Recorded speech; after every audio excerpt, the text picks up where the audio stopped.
What's up, guys, and welcome back to another video. Today I've got a Chelsea news video for you with quite a lot of news coming out over the past 48 hours in regards to Chelsea in the aftermath of our Champions League final victory 2 days ago. And I'm still on absolute cloud nine after that. I've just been like bouncing around for the last 2 days, just randomly busting into a jive now and then. I've just been fucking loving life. I still can't really comprehend, and it all hasn't fully sunk in yet that we won the Champions League. But yeah, I've just been absolutely bouncing around for these past few days. And hopefully this positive news surrounding Chelsea just continues this summer and into next season. The news that's come out over the past few days has been varied. We've got potential new contracts for some of the stars of the Champions League run. We've got confirmed sales with more to follow potentially. And we've got Chelsea's rumoured transfer targets for the upcoming window. And if you enjoy it, make sure to drop a like and subscribe if you're new. Now let's get into things. The first report regarding the new contracts being offered to Chelsea stars in light of the Champions League victory comes from Fabrizio Romano, who says that N'Golo Kante will be offered a new long-term contract from Chelsea in the next few weeks. This is potentially huge news, as we already know just how good Kante has been. The performances he's put in since Tuchel has come in this year have been nothing short of exceptional. I think his form is up there on par with what it was during the title-winning season under Conte, when he was just incredible. He was man of the match in both legs of the semi-final against Real Madrid and put in an absolutely incredible performance in the final against Man City to secure us the Champions League. And it's crazy to think that many people were contemplating whether it was a good idea to sell Kante just 12 months ago. I saw people suggesting that if we got offered 60 to 80 million for him, then it might be a good idea to accept that offer, let him go somewhere where he'll win the Champions League and use that money to rebuild as we did with Hazard. As I do see where people were coming from. During that time, when he was playing under Lampard, his form had tailed off quite a lot, and he was also picking up constant injuries and missing game after game through those injuries. But I think just to even suggest that is silly. And now that he has won the Champions League, he's filled his trophy cabinet. All he has left now are international trophies like the Euros. Lock him down on a long-term contract and just let him retire here. He's got nothing else to win in the club game. I know Chelsea have a policy of only offering short-term contracts to players over 30, and he's now recently turned 30. However, for me, if you're going to offer Willian a 2-year deal on high wages, then there's no excuse for not offering the same for Kante. We've seen this year what a dud Willian is, and since Tuchel's come in, Kante has just come on leaps and bounds compared to his form under Lampard. For me, this is just a must for the club. I know he has 2 years left on his contract, but for me, there's just no reason not to lock him down. We've seen how incredibly important he is to this team. I can't see Chelsea selling him, so why not reward him with a new contract, lock him down, and let him end his career here? Fabrizio Romano is also reporting that Thiago Silva and Thomas Tuchel will also sign new contracts with Chelsea, and those will be announced soon. And this is great news if you ask me. Thiago Silva has just been a stalwart in our team this entire year. I think he's been an incredible signing, especially on a free. I also think that this deal was probably always in the running ever since he signed only on that 1-year deal. There were reports that there was an option of another 12 months. I'm not sure if those are true, but I think ever since he came into the team and put in performance after performance, it was pretty much nailed on that he was going to sign an extension. I think the only thing that would have prevented that would have been a potentially career-ending injury. I know he's been picking up small injuries here and there, and he did come off in the final injured. But his presence in the team and his leadership qualities, I think, have been essential in our success this year. And I just can't see any reason not to renew his contract. And apparently he wants to stay here. You see on social media just how involved he's become in the club in such a short period of time. You see it with his kids on Instagram and his wife, but you also see and you hear stories coming out from Chelsea about just what an impact he has around the dressing room and the training ground. And I think he's just a great role model for all the young players at Chelsea. We saw when he came off the pitch in the final, Reece James whispered in his ear that they were going to win the final for him. So I think just that bond that he has with a lot of the young players there, and the leadership and the role model ability that he has, I think it's just a no-brainer and they have to sign him down to an extension. On the Thomas Tuchel extension, I think it was pretty obvious when he came in and turned around our form that he was going to get an extension, and I think he's just absolutely solidified that by winning the Champions League. Fabrizio Romano is reporting that an extension will be offered to him in the coming days, but according to The Athletic, he's already had a 12-month extension triggered in his contract. We know when he signed on an 18-month contract with an option for an extra year. And obviously winning the Champions League or finishing the top 4 has triggered that extension. But The Athletic are also reporting that after an amazing 4 months, he's earned the trust of the fans and the club, and that there could potentially be a longer term deal offered to him with an increase in wages, more appropriate for a Champions League winning coach. Now, we know Chelsea don't like to stick with their coaches in the long term, and we've seen this all happen before. But at the moment, the performances that Tuchel has been able to churn out of these players has been nothing short of incredible. And there just seems to be a real positive vibe around the club, with players enjoying their playtime under him, even the fringe players, with a few reports coming out about how much more positive the environment is around the club now that Tuchel has come in. And I think the only black spot on that would be the Tammy Abraham situation, although I think it's pretty much impossible to have everything going perfectly at a club at any time, especially Chelsea.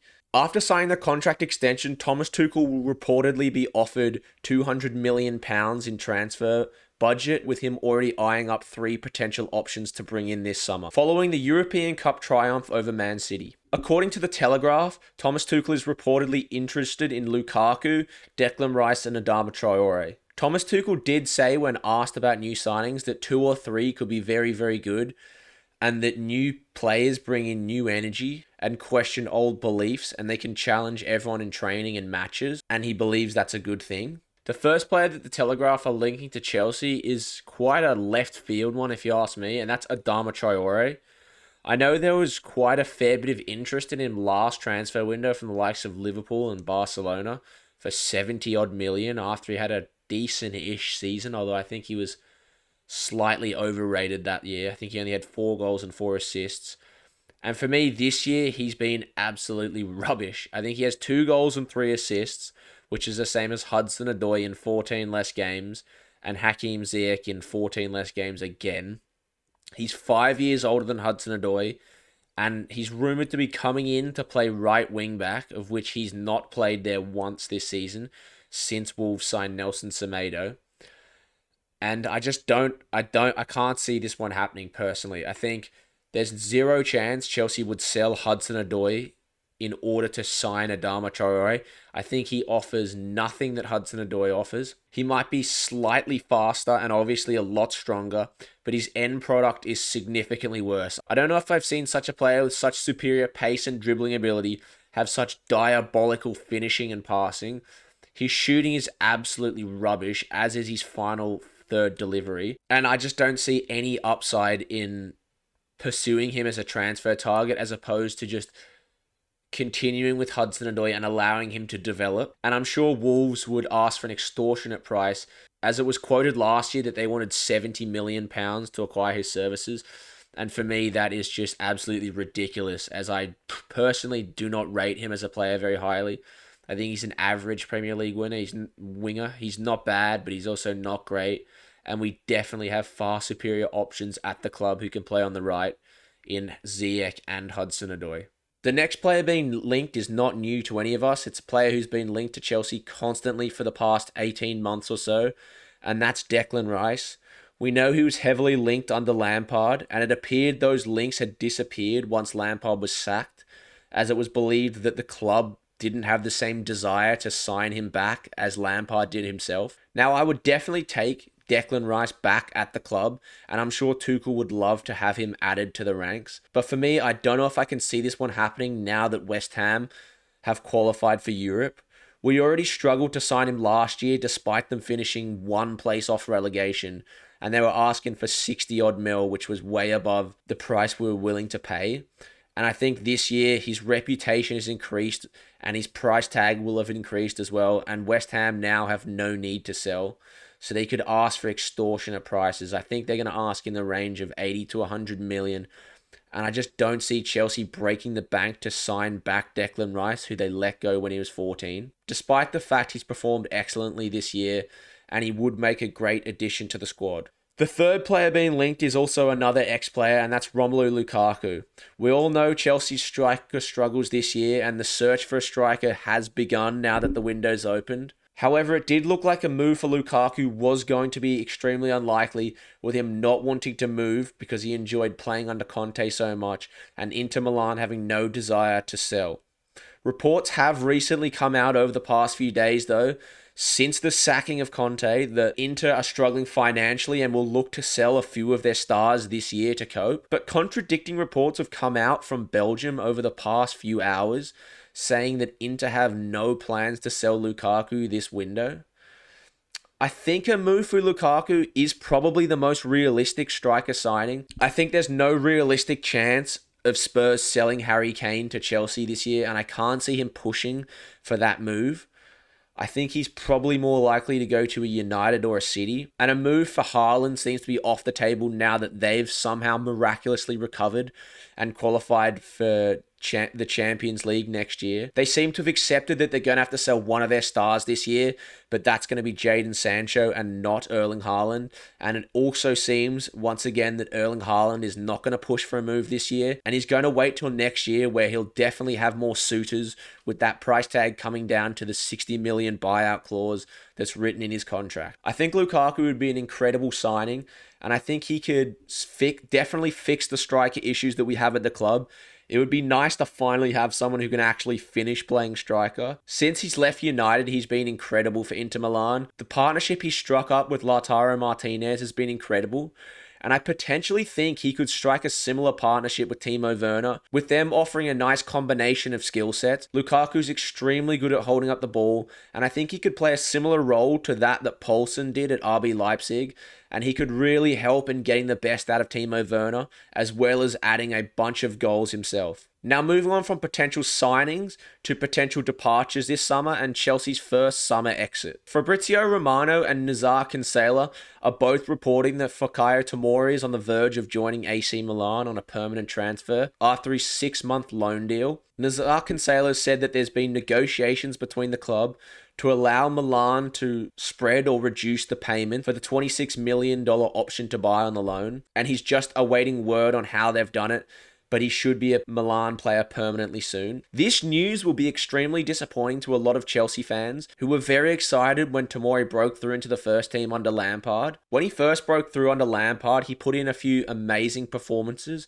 I distinctly remember him pocketing Salah in a game against Liverpool. But after a few months, he soon found himself out of the team after a few inconsistent games. And last season, he was just completely frozen out by Lampard, resigning himself to the 5th choice centre-back. Resigning him to the 5th choice centre-back at the club, which eventually resulted in him being loaned to AC Milan. A lot of people were hoping that this would just be a temporary loan, and that he would get the game time required to continue his development, and then he'd come back to Chelsea after someone like Rudiger or Zuma was sold. But since Tuchel's come in, Rudiger especially has found himself back in the first team, and I myself can't see, even if AC Milan weren't to take up the option to buy, a scenario where he comes back to Chelsea and walks straight back in the starting 11. I know he's been performing extremely well over in Italy, benching AC Milan's captain Romagnoli and helping them to secure Champions League football for the first time in, I think, 7 odd years or something. And the only centre-back I could potentially see Tomori being played over would be Kurt Zouma, who struggled a little bit under Tuchel in this 3-at-the-back system. But that would still leave him 4th or potentially 5th choice centre-back if Tuchel decided to play Azpilicueta at right centre-back. I think Tomori did get extremely unlucky with the timing of certain events. When he got loaned out to AC Milan, I think a week later or something, Frank Lampard was sacked and Thomas Tuchel came in. So he didn't even have the ability or the time to show the new manager what he had and to potentially work his way back into the team. But for me, I think many Chelsea fans slightly overrate him. I think positionally, he has a lot to work on. He's obviously blessed with incredible physical capabilities. His speed and his strength are huge assets. But I think sometimes his defensive awareness and his concentration lets him down. And that's the reason he was eventually dropped from the starting 11 under Lampard. I think it's probably best for his own personal development that he does move to Milan, where he's able to be a stalwart in the starting 11 and continue his development. And Chelsea do need to get rid of a few players this window, as they have an extremely bloated squad, as they struggle to offload players last transfer window due to COVID. The only downside for me really is I don't believe there's an option to buy in the contract, which has come back to bite us in the ass before. The most obvious examples of that obviously being Lukaku, De Bruyne, Salah. But yeah, I think it's probably best for all parties involved if he does complete the permanent transfer to Milan. Chelsea clear a space off their books and also bring in a decent amount of money, especially during these times. And AC Milan get an extremely talented, young, promising centre-back who hopefully can continue his development and break back into England national team and hopefully help them push on for a Serie A title in the coming years. Fabrizio Romano has also reported that AC Milan could be potentially interested in signing another Chelsea player. He said that direct talks have been held with Olivier Giroud and his agents, and he's considering them as a potential option for a move this summer. I reckon Giroud's nailed on to leave this summer. He's pretty much won it all for us except for the Premier League, and I think he really wants to move somewhere where he's going to get the game time required to stay in the French national team setup. We've already seen Deschamps has brought back Benzema, so I think he now knows that he needs to go somewhere where he's going to be starting regularly to stay in that France first 11. And he's just not going to get that at Chelsea. We've seen that this year under Lampard and now under Tuchel as well, that he just isn't going to get the required minutes that he needs. He was potentially going to leave last year for similar reasons, but he did end up signing a 12-month extension. He's also reporting what seems to be a love affair with Chelsea and Serie A, with him saying that Chelsea are also looking to offload another 3 players, with those being Zappacosta, Bakayoko, and Emerson. News of those 3 players would be music to my ears. Zappacosta, for me, has got to go down as one of the worst signings ever. Him and potentially Drinkwater, same window, similar price. I think he was 25 million or something. And he was rubbish. I think the only thing he did was score a cross on his Champions League debut, which was pretty sick. But besides that, he's been absolutely toilet. And I think since he's returned to Italy as well, he's underwhelmed there as well. He was on loan at Genoa this year, and I think we'd be lucky to even get a transfer fee for him due to the current drop in transfer revenue. I think it's probably best, if possible, just to let him leave on a free or get a minimal fee if possible and save the money on wages, which I'd imagine he's on a decent amount being at Chelsea. Bakayoko, similar situation, although he's actually played well in Italy. I wouldn't be completely opposed to him coming back and being a backup option for someone like Kante, although I think that would only happen if we were to loan out Billy Gilmour or sell Jorginho. And I don't think a Jorginho sale's on the cards, and it seems Thomas Tuchel wants to keep Billy Gilmour around rather than loaning him out. Similar situation for Emerson. I remember when Lampard first came in, for the first 9 odd games, I think it was up until the first international break. Now this Emerson was the best left back in the Premier League. Now I think a bunch of you are probably thinking, no he wasn't, what are you talking about?